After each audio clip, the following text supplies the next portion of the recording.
Okay. Concerning the projections about the 2012 through 2014, um, I have read a lot on this material, and frankly, at the beginning, I did hear the words convergence and shift quite often in my meditations, and I wondered what this was, so I studied it. And pole shift is actually where a huge mass develops on the side of the Earth and it actually shifts, or that there is a shift within the Earth's core. And what it does is it creates a centrifugal force on the outer side of the mantle, and it causes the actual plate tectonics to move.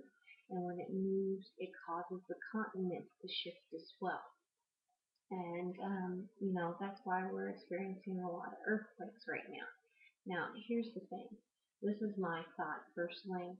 A lot of people will over dramatize things and they will think that this stuff is going to happen all at once, when in fact it may not happen all at once, that it actually is happening right now within a period of 50 years. In fact, I believe it was New York, an airplane couldn't land and had to request emergency grounding because our poles have been shifting so dramatically, our magnetic poles, our magnetic fields on our planet, that it could not land. The GPS system was not working, and it had to request an emergency landing visual aid in order to land in a different airport. Now, Einstein actually even talked about the pole shifts as well. So I am actually supporting more of the pole shift theory than the pole reversal theory. And that what's going to be happening right now is the sun in 2012 is also going to shift its poles. Now, when you think about on an atomic level of an atom shifting its spin, it actually does affect some of the atoms surrounding it. And so it's very possible that the Earth is going to be affected because it acts like an atom. I mean, it's billions and billions of atoms interacting. And when the sun shifts, maybe the Earth will shift with it. Okay? Maybe the sun is shifting right now. It's not dramatic or it's not instantaneous. That's what I'm trying to say. It's not instantaneous. It is actually over a period of several months to years. And the colonization point is December 21st, 2012. A lot of people also talk about the week before December 21st, 2012, and the week after December 26th or 27th, 2012. Now, also people have been saying that they have had dreams concerning a comet hitting the planet.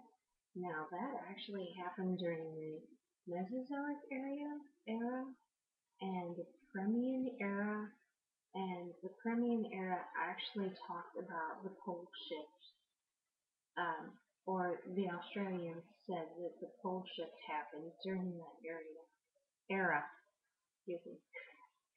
So, um, a comet would be attracted probably by this pole shift. You gotta think, everything interacts. Um, that's why some of the comets have an elliptical shape. Okay, it's because the magnetism is actually being affected by the pools of the suns and all the perspective or respective planets. So you've got to keep that in mind as well. Now, also during the Permian era, there was a degradation of temperature. That would kind of explain what the mind talked about, that there was no fruit and their animals were going hungry and there was mass extinctions and then flourishing, and then another mass extinction, according to the Australian scientists, in fact, which kind of support the Mayan theory. So watch out for that. And then we also have not a rapid shift of water unless it is caused by the comet or a major volcanic eruption or a sudden shift of ice from the outer side of the Earth, the North and the South Pole, to the equator. Now, here's a diagram right here. I know it's really crappy, but this is where we are right now. And this is what they're theorizing is going to happen.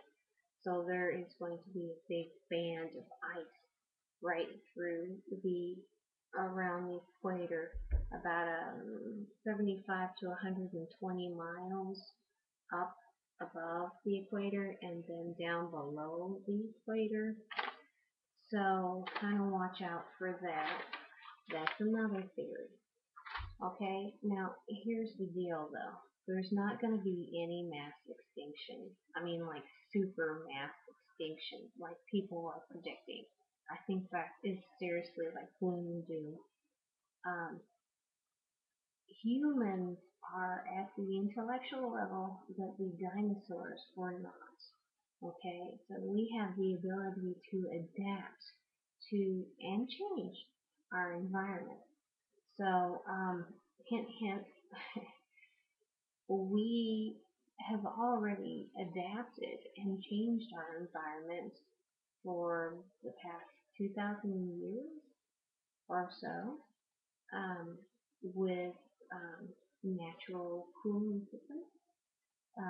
The Greeks or the Romans had the aqueduct system. In the Middle East, people would have bowls of water near the windows. So when the air came in, it would cool and create some humidity inside the house. So we have been doing this for thousands and thousands and thousands of years. We are not going to become mass extinct, okay? We have greenhouses.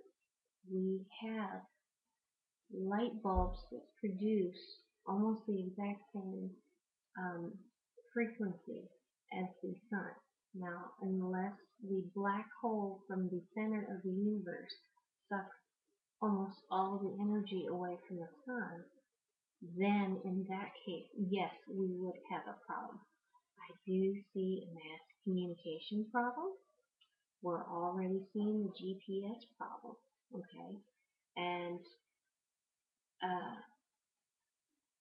so I don't know if maybe there's going to be a pole shift and a reversal, because when they talk about the mass communication problem, they quite often talk about the reversal. So just FYI, you're welcome to study this information. I found some great websites. In fact, one of them is on National Geographic Channel, and then the other one I will actually post right at the end of the video. So stock up on food, okay? Canned food is great, okay? You need the water just in case, and same with freeze-dried food. I got some myself, but I am not going to go overboard, frankly. Food will be the most important if there is a problem. Thank you and have a great day.